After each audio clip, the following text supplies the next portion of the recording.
Good evening student. मैं हूं दिलसुख गढ़वाल और आपके लेके आया हूं मैं फिजिक्स की ऑनलाइन क्लास। आज का टॉपिक है अपना न्यूमेरिकल्स, है ना। विद्युत क्षेत्र एवं स्थिर विद्युत बल पर जो प्रॉब्लम्स बनती हैं वो आज सोल्व करने की कोशिश करेंगे अपन। और आप कैसे हैं? अच्छे होंगे ना। तो नए जोश और उमंग के साथ लग जाओ आप स्टडी पे अपनी पेन और कॉपी लेकर। तो अपना फर्स्ट क्वेश्चन आता है, 600 माइक्रोकूलाम आवेश से 1 मीटर की दूरी पर स्थित बिंदु पर विद्युत क्षेत्र की तीव्रता ज्ञात करो। एक अपना चार्ज है मतलब, और इस चार्ज से 1 मीटर की दूरी पर, और यहाँ पे कितना है चार्ज, 600 माइक्रोकूलाम। ठीक है, तो इससे अपन को निकालना है विद्युत क्षेत्र की तीव्रता। तो विद्युत क्षेत्र की तीव्रता का फॉर्मूला क्या होता है अपना, E बराबर KQ upon R square. E बराबर होता है KQ अपॉन आर स्क्वायर। बस इसमें वैल्यू पुट करनी है और कुछ भी नहीं करना। तो K की वैल्यू कितनी होती है, 9 इंटू 10⁻9 इंटू Q का मान कितना है 600, और माइक्रोकूलाम मतलब 10⁻⁻6 अपॉन R मतलब डिस्टेंस कितनी है 1 मीटर है, तो 1 का स्क्वायर। तो 1 का मीटर स्क्वायर तो मतलब कोई मतलब नहीं नीचे दो। अगर ऊपर अपन मल्टीप्लाई करते हैं 9 6 जा 54, और इनटू अगर पावर सोल्व करें 9 प्लस की है 600 की 2 जीरो और ऐड कर दें तो 10⁻11 और माइनस 10⁻6, यानी कितना बच जाएगा 10�5, और मात्रक हो जाएगा इसका न्यूटन पर कूलम। तो ये क्या आ गया अपना इलेक्ट्रिक फील्ड आ गया, विद्युत क्षेत्र की तीव्रता आ गई 1 मीटर की दूरी पर। ठीक है, नेक्स्ट क्वेश्चन पे आते हैं अपन। नेक्स्ट क्वेश्चन है, निर्वात में निश्चित दूरी पर रखे दो आवेश हैं, यानी कोई दो चार्ज है और वो निश्चित कोई डिस्टेंस दे दी, मान लेते हैं R, आवेश चार्ज है Q1 Q2, इनका मान कुछ भी हो, डिस्टेंस कुछ भी हो, उनके मध्य डायरेक्ट बल का मान दे रखा है 18 न्यूटन, यानी कि इनके मध्य जो बल लग रहा है वो कितना लग रहा है 18 न्यूटन लग रहा है। अब यदि इन आवेशों को कांच के माध्यम में उतनी ही दूरी पर रख दिया जाए तो बल का मान क्या होगा, और यहाँ पे कांच का परिवर्तन का मान दे रखा है 6। ठीक है, यानी कि जैसा रखा हुआ है ऐसे कैसे उतनी दूरी पर वो के आवेश अगर कांच के माध्यम में अगर अपन रख रहे हैं उनको, तो बल का मान कितना हो जाएगा। तो स्टूडेंट्स को एक बात आप समझ लो कि F इक्वल टू कितना होता है अपना, F इक्वल टू होता है 1/4 pi epsilon naught Q1 Q2 upon R square. ये कहाँ पे होता है, ये निर्वात में होता है। अगर अपन यही बल को अगर फोर्स को बात करें, अगर मीडियम में माध्यम में बात करते हैं तो फॉर्मूला सेम ही रहता है, बस यहाँ पे 1/4 पाई एप्सिलॉन नॉट इंटू यहाँ कितना आता है एप्सिलॉन आर और आ जाता है, और Q1 Q2 upon R square ऐसे, यानी ये एक्स्ट्रा आ जाता है अपॉन के अंदर। अपन को बताया कि इसको छोड़ के जो वैल्यू बची वो क्या बच रहा है अपना एफ ही बच रहा है, और कहाँ वाला बच रहा है निर्वात वाला वैक्यूम वाला बल बच रहा है, और अपोन में क्या बच रहा है एप्सिलॉन आर।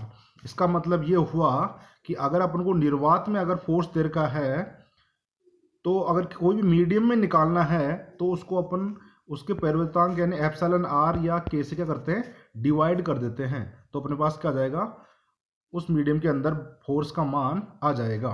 ठीक है, तो यहाँ पे अगर अपन को फोर्स का मान निकालना है तो अपन क्या कर सकते हैं इसमें,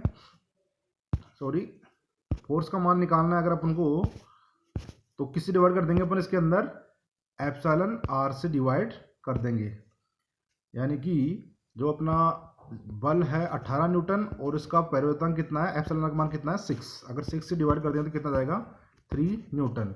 तो उस मीडियम के अंदर अब फोर्स कितना लगेगा 6 न्यूटन लगेगा, क्योंकि अपना जो वैक्यूम है निर्वात है वहाँ पे फोर्स सबसे अधिकतम मैक्सिमम होता है, अगर मीडियम में आओगे तो आप कम हो जाएगा। और जो अगर अपन बात करें अगर यही मीडियम में अगर अपन कांच की जगह अगर धातु यूज करते हैं, अगर मेटल्स यूज करते धातु यूज करते तो 18 अपॉन अपन को पता है कि मेटल कितना होता है इन्फिनिट होता है, तो यानी कितना रहता है 0 न्यूटन। तो अगर कोई भी मेटल की बात कर रहा है धातु की बात कर रहा है तो वहाँ पे फोर्स कितना लगता है 0। तो धातु में सबसे मिनिमम फोर्स लगता है और वैक्यूम के अंदर निर्वात में सबसे मैक्सिमम अधिकतम लगता है। ऐसे अगर इस सवाल को अगर बात करता कि आप है ना इसको पानी में रख देते अगर वाटर के अंदर, तो अपन यहाँ पे बात क्या करते हैं बताओ, 18 अपॉन पानी का लगभग 80 से या 81 से डिवाइड करते तो उसका मान अपने पास आ जाता। ठीक है, नेक्स्ट क्वेश्चन पे चलते हैं अपन। अब नेक्स्ट क्वेश्चन है अपना, दो बिंदु आवेश, एक तो है +9e और एक +e, स्मॉल a दूरी पर रखे हुए हैं, और एक तीसरा आवेश है स्मॉल q को इन दोनों आवेशों को मिलाने वाली रेखा पर कहाँ रखा जाए कि वह संतुलन अवस्था में रहे। यानी अपने पास दो चार्ज हैं, इधर यहाँ पे और एक इधर इधर, एक है अपने पास यहाँ पे +9e और इधर है +e, दो चार्ज हैं, इनके बीच डिस्टेंस कितनी है, स्मॉल a है। तो अब इनको दोनों मिलाने वाली रेखा पर यानी इस लाइन पर कहाँ पर रखा जाए इस आवेश को कि वह क्या रहे, संतुलन में, यानी उसके ऊपर टोटल फोर्स कितना रहे, 0। संतुलन मतलब उसके ऊपर टोटल फोर्स कितना रहे, 0 रहे। और लास्ट फिर ये भी बताना है अपन को कि यह स्थायी संतुलन में कब होगा और अस्थायी संतुलन में कब होगा। तो स्टूडेंट ऐसे सवाल आते हैं, उनको सोल्व करने के लिए अपन क्या मेथड यूज करते हैं वो देख लो आप, उनका डायग्राम इंपॉर्टेंट है अपने लिए ना। तो इसके अंदर बताता हूँ मैं आपको कि अगर दोनों चार्ज अगर सेम के हैं, जैसे यानी कि इधर भी चार्ज प्लस का है और इधर भी चार्ज प्लस का है, तो जो अपन आवेश चार्ज रखते हैं तो इसको मिलाने वाली रेखा के बीच में ही कहीं ना कहीं पॉइंट को अपन मान लेते हैं। ठीक है, से अगर टोटल डिस्टेंस r थी तो इसको अपन a मान लेंगे, तो कितने बच जाएगी, r - a मान लेंगे।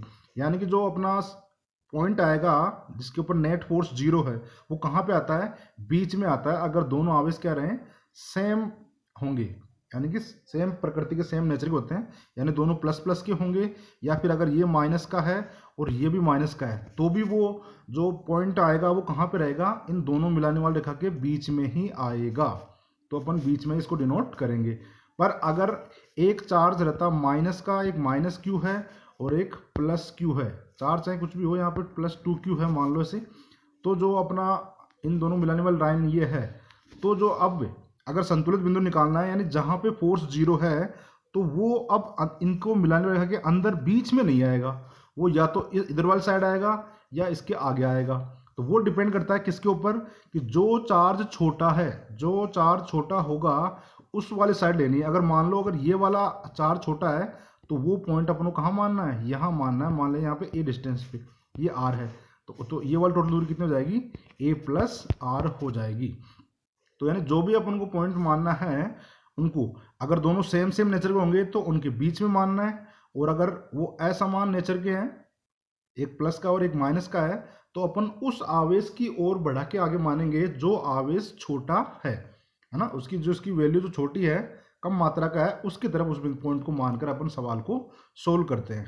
ठीक है स्टूडेंट्स, इसको आप राइट डाउन करना, नोट कर लेना, और फिर सवाल सोल्व करते हैं अपन आगे। देखो तो अपना वाला सवाल जो आ रहा है अपना, तो यहाँ दोनों बताओ सेम नेचर के हैं क्या, दोनों कैसे हैं, प्लस के हैं। तो अपन ने यहाँ पे मान लिया कि इधर एक पॉइंट यहाँ पे अपना और एक पॉइंट इधर है, इधर +e चार्ज है और इधर +9e चार्ज है। अपना डिस्टेंस कितनी है, a है, तो इसमें कोई पॉइंट मान लेते हैं, बीच में माना कि ये अपना कोई पॉइंट है यहाँ पे, और टोटल डिस्टेंस कितनी है, a है टोटल डिस्टेंस। तो अगर मैं ये डिस्टेंस कितने मान लूँ, r मान लूँ, तो ये कितने बचेगी, ये बचेगी, इधर वाली बचेगी अपनी a - r। और टोटल डिस्टेंस अगर a है, यहाँ पे अपन ने जो तीसरा आवेश रख रहे हैं वो q यहाँ पे अपन ने रख दिया है, तो इससे डिस्टेंस r मान ली, तो ये कितनी होगी, a - r होगी। और अगर ये संतुलित है, इसका मतलब इसके ऊपर नेट फोर्स क्या होगा, 0 होगा। यानी कि अगर इसके कारण जो फोर्स लग रहा है वो मान लेते हैं, अगर F1 है तो इसके कारण जो फोर्स लगेगा वो क्या होगा, F2 होगा। +9e के कारण फोर्स लग रहा है F1 और +e आवेश के कारण बल लग रहा है F2। तो इसका मतलब अपना जो फोर्स F1 = क्या होना चाहिए, F2 होना चाहिए। अगर ये संतुलित है, बैलेंस्ड है, इसका मतलब दोनों फोर्स F1 और F2 क्या होने चाहिए, इक्वल होने चाहिए। दोनों को अपन बराबर करके वैल्यू सोल्व करेंगे। ठीक है, तो अब F1 और F2 को बराबर अगर सोल्व करते हैं अपन, तो F1 की वैल्यू कितनी आएगी अपने पास, अगर F1 की वैल्यू लिखें तो अपने पास कितना आएगा, k, चार्ज कितना है, KQ, तो चार्ज है इसमें 9e, और दूसरा चार्ज कितना है अपना Q, अपॉन डिस्टेंस कितनी मानी है अपन ने, यहाँ पर मानी है r डिस्टेंस मानी है, तो आर स्क्वायर, और इधर कितना आएगा के, और क्यू कितना है अपना ई है इलेक्ट्रॉन, और दूसरा कितना है क्यू है, और डिस्टेंस कितनी मानी इधर ए माइनस आर का होल स्क्वायर। तो दोनों तरफ कौन कट रहा है बताओ, के कट रहा है, दोनों तरफ कैंसिल आउट हो रहा है, इस ई क्यू भी कट रहा है, तो ऊपर बच गया 9 और इधर ये। तो अब इसको अगर अपन इसका पूरे का अंडर रूट ले लेते हैं, पूरी वैल्यू का इधर भी अंडर रूट और इधर भी अंडर रूट ले लें, तो इधर तो कितना बचेगा 3/r, और इधर क्या वैल्यू बच रही है अपनी 1/a माइनस आर। अब इन दोनों का अगर क्रॉस मल्टीप्लिकेशन करते हैं, अगर अपन क्रॉस मल्टीप्लिकेशन करेंगे तो कितना आएगा अपने पास, इधर r इक्वल टू इधर आएगा 3a माइनस 3r, r को एक तरफ कर ले तो कितना हो जाएगा ये 4r इक्वल टू 3a, तो r इक्वल टू कितना आ जाएगा अपने पास 3a/4। तो ये वाली डिस्टेंस पर उस आवेश को अपन रखना चाहिए, स्थापित करना चाहिए, ताकि नेट फोर्स कितना आएगा वहाँ पे 0 आएगा। और ये डिस्टेंस आई वो कौन से चार्ज से आई है, ये कौन से चार्ज से आई है 9e से, किससे आई है सॉरी 9e से आई है अपने पास, है ना। 9e से अपन ने माना है ना, यहाँ पे डिस्टेंस जो अपन ने मानी है वो r 9e से मानी थी इधर वाली। तो जो अपन अगर बोलेंगे यहाँ पे आंसर लिखेंगे तो क्या लिखेंगे यहाँ पे कि प्लस 9e चार्ज से 3a/4 डिस्टेंस पर संतुलित बिंदु होगा। ठीक है, तो ये तो अपने बात हो गई संतुलित बिंदु के लिए। अब इसमें नेक्स्ट आगे और पूछ रहा है कि ये कब स्थायी होगा और कब अस्थायी होगा। तो इसके लिए देखो स्टूडेंट आप, कब स्थायी होगा और कब अस्थायी होगा। तो इसके अंदर जो अपन ने माना था इधर कि प्लस 9e, और इधर माना था अपन ने प्लस e माना था, यहाँ पे अपन पॉइंट आवेश रख रहे हैं अपना q।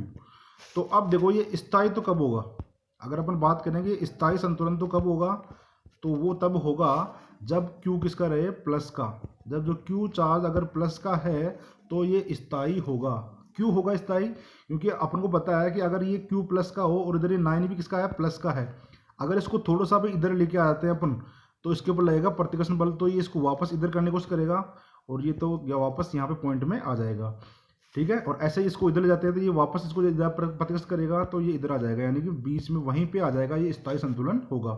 पर अगर अस्थायी चाहिए अपन को, अगर अस्थायी चाहिए तो यहाँ पे चार्ज कैसे लेना पड़ेगा अपन को, माइनस क्यू लेना पड़ेगा, क्योंकि माइनस क्यू लेते हैं अपन तो थोड़ा सा भी इसको अगर इधर अपन डिस्प्लेसमेंट देते हैं, इधर विस्थापित करते हैं, तो यहाँ पे आकर्षण बल ज़्यादा हो जाएगा, तो ये अपनी ओर आकर्षित कर लेगा, तो ये इधर आ जाएगा और इससे दूर हो जाएगा, तो ये स्थायी संतुलन में नहीं रहेगा, इसी पॉइंट के लिए रहेगा। अगर थोड़ा सा भी इधर उधर करते हैं तो इनके अंदर ये नेट फोर्स पर नहीं रहेगा, इसलिए माइनस का है तब अस्थायी होगा और प्लस का है तब स्थायी होगा। ठीक है, तो आगे चलते हैं अपन नेक्स्ट क्वेश्चन के ऊपर।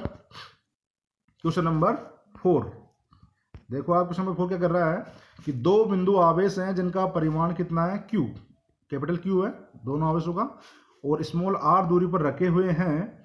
इन दोनों आवेशों को मिलाने वाली रेखा के मध्य बिंदु पर, अब की बार आपको डायरेक्ट दिया कि कहाँ पर रखना है, मध्य बिंदु पर q आवेश रखा जाता है।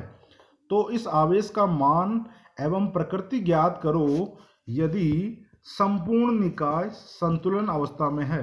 देखो स्टूडेंट आप, पिछले क्वेश्चन में क्या था कि जो अपन आवेश रख रहे हैं वो संतुलन में रहना चाहिए, और इसमें क्या है संपूर्ण निकाय संतुलन में रहना चाहिए। टोटल है ना, संपूर्ण निकाय में आता है, इसका मतलब कोई भी चार्ज ले लो, हर चार्ज के ऊपर टोटल फोर्स क्या रहेगा, हमेशा 0 रहेगा, है ना। टोटल फोर्स क्या रहेगा, हमेशा 0 रहेगा, उसी को क्या बोलते हैं अपन, संतुलित निकाय। तो इसके लिए भी डायग्राम बनाओ आप यहाँ पे भाई, इधर अपना चार्ज है प्लस q, इधर भी चार्ज है अपना प्लस q, सॉरी q दे रखा है, यानी मतलब प्लस q दे रखा है, और इनके बिल्कुल मिड पॉइंट पे दे रखा है अपना तीसरा आवेश q दे रखा है।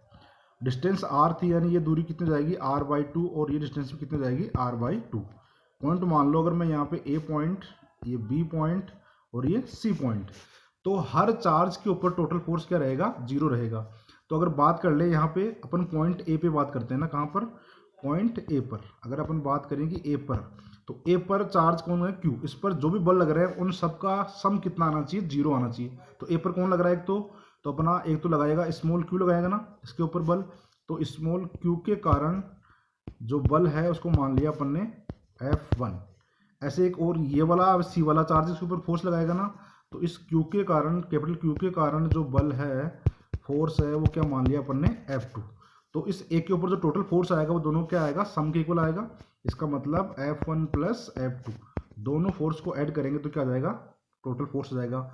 और ये कितना आना चाहिए, टोटल 0 आना चाहिए, क्योंकि अपना पूरा निकाय संतुलन में है।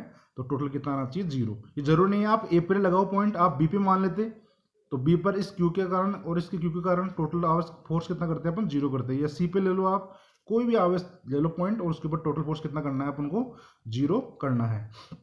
ठीक है, तो इसको सोल्व करते हैं अपन आगे।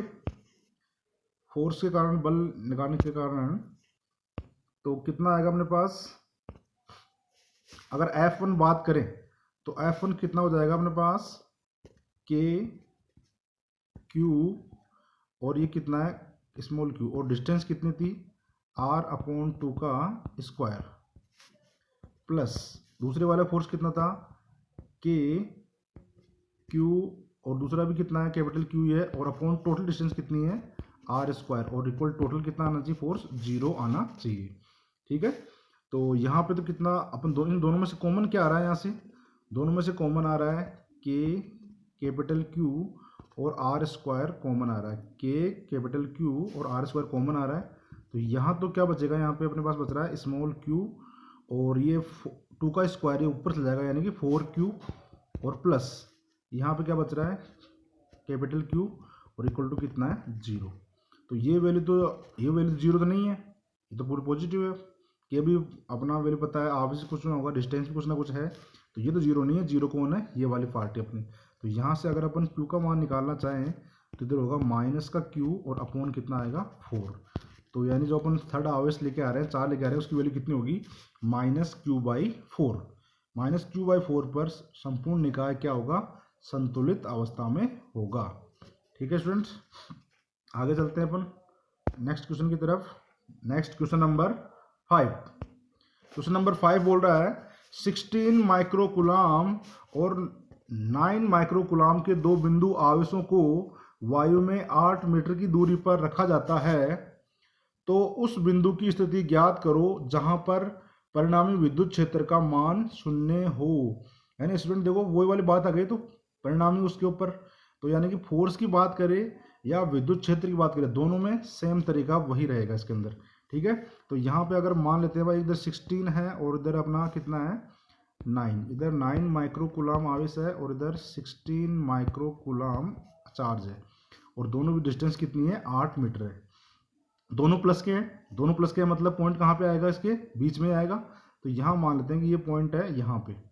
तो अगर टोटल ये मैं डिस्टेंस r मानता हूँ तो ये कितने बचेगी, 8 माइनस r बचेगी क्या, ये टोटल 8 है, अगर ये r है तो ये कितनी होगी, 8 माइनस r। तो इस पॉइंट पर वही विद्युत क्षेत्र, तो यानी इस वाले आवेश के कारण विद्युत क्षेत्र जो होता है, यानी कि E1, और इस 9 माइक्रोकुलाम के कारण विद्युत क्षेत्र E2, दोनों क्या रहेंगी, इक्वल रहेंगी, दोनों को बराबर करना है और क्वेश्चन को सोल्व करना है। तो E बराबर कितना होता है अपना फॉर्मूला, E बराबर होता है ना KQ/R²। तो यहाँ पे अगर E1 की वैल्यू करें तो Q1 कितना है जी, 16 माइक्रोकुलाम अपॉन डिस्टेंस कितनी है, R, इक्वल टू इधर कितना है, KQ 9 माइक्रोकुलाम और डिस्टेंस कितनी है, 8 माइनस R का स्क्वायर। दोनों तरफ कौन कौन कट रहा है, K से K कैंसिल हो जाएगा, यहाँ पे R² है, यहाँ माइक्रोकुलाम से माइक्रोकुलाम कैंसिल हो गया, तो जो वैल्यू बच गई वो लिख लेते हैं। ऊपर बच रहा है इधर अपने पास, नेक्स्ट देखो आप, इधर अपने पास बच रहा है, इधर तो बच रहा था अपना 16/R², और इधर बच रही है 9/8 माइनस R का होल स्क्वायर। वही स्क्वायर है तो दोनों तरफ क्या लेंगे अपन, अंडर रूट, इधर भी अंडर रूट लेंगे, तो इधर बचेगा अपने पास 4/R equal to 3/8 minus R। Cross multiplication करो आप, तो इधर आएगा अपने पास 3R इक्वल टू, इधर आएगा 32 माइनस 4R। इधर एक तरफ लेके आते हैं तो कितना हो जाएगा, ये 7R इक्वल टू 32। तो R कितना आ जाएगा, 32/7। तो आप लिख सकते हो, डिवाइड करो आप, 7 चौक 28 पॉइंट, बच जाएगा कितना, 5 7 7 49, तो 4 पॉइंट समथिंग आ जाएगा इधर, है ना, मीटर दूरी, है ना, 4.7 मीटर समथिंग डिस्टेंस इसकी आ जाएगी। तो इस प्रकार सवालों को सोल्व करते हैं ना, तो वो फोर्स के लिए बोले या फिर अपने इलेक्ट्रिक फील्ड विद्युत क्षेत्र के लिए बोले। पर अगर उसके ऊपर नेट संतुलन की बात कर रहा है या नेट जीरो कर रहा है तो अपन को दोनों क्या करना है, इक्वल मानना है। और पॉइंट कैसे मानना है, वही अगर समान समान आवेश होंगे तो बीच में मानना है, और अगर असमान आवेश है तो जो आवेश छोटा है परिमाण में उसकी तरफ मानते हैं अपन। ठीक है, नेक्स्ट क्वेश्चन नंबर 6।